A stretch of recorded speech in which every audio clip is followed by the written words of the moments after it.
On se connecte au marché. Allez, petite vidéo, on va reparler un petit peu du livret pas populaire parce que les intérêts sont tombés. Et oui, on est en début d'année, donc automatiquement vos intérêts sont là. Alors le livret A, j'avais plus d'argent sur le livret A, donc j'ai pas eu d'intérêt. Par contre, le livret pas populaire, j'avais un petit peu d'intérêt, beaucoup même, hein. Donc je rappelle, hein, que là, en fin d'année, c'était 4% les intérêts. Donc sur l'année, j'ai touché à plus quasiment 500 euros sur l'année, quasiment. Alors pour information, j'ai touché plus en intérêt au niveau de la somme, hein, que le dividende sur le PEA. Hein. Le PEA, je crois que j'ai touché 395. Alors bien sûr, j'ai pas la même somme, hein, sur les deux. C'est vrai que sur l'autre, j'avais 10 000 euros, 10K, même si maintenant j'ai un peu moins. Hein, j'ai retiré progressivement vu que, en fait, sur le livret pas populaire, en fait, le rendement a baissé, hein, ces derniers temps. On était à 6% en début d'année, et là maintenant on n'est plus qu'à 4%. Il y a de grandes chances que ça chute encore en février. On pourrait peut-être aller à 3%. Hein, j'en sais rien, mais c'est possible. Actuellement, c'est le taux du livret A.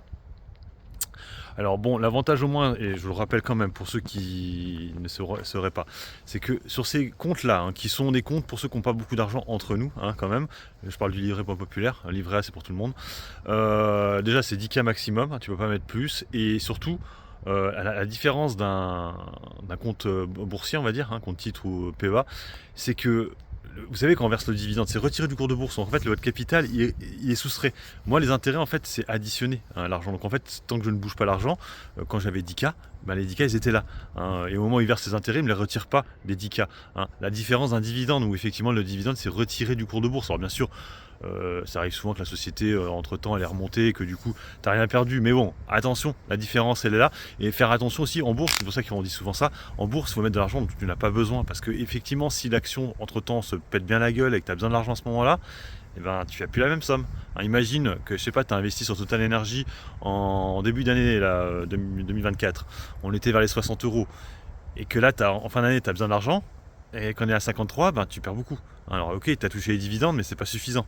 Tu as perdu beaucoup quand même. Donc vous voyez ce que je veux dire, la différence elle est là.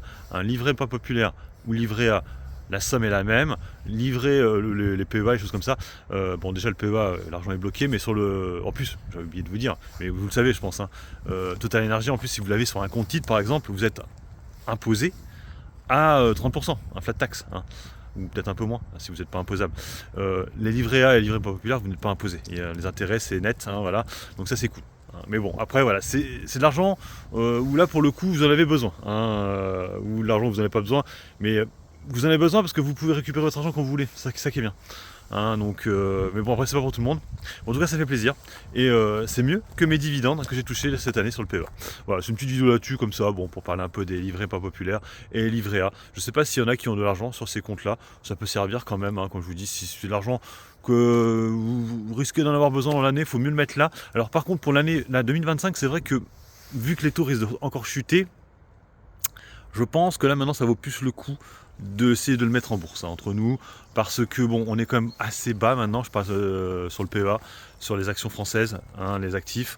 Je pense à des Total Energy, des dossiers comme ça qui ont beaucoup chuté, où on a des rendements sympas, le GTT aussi qui est assez basse actuellement.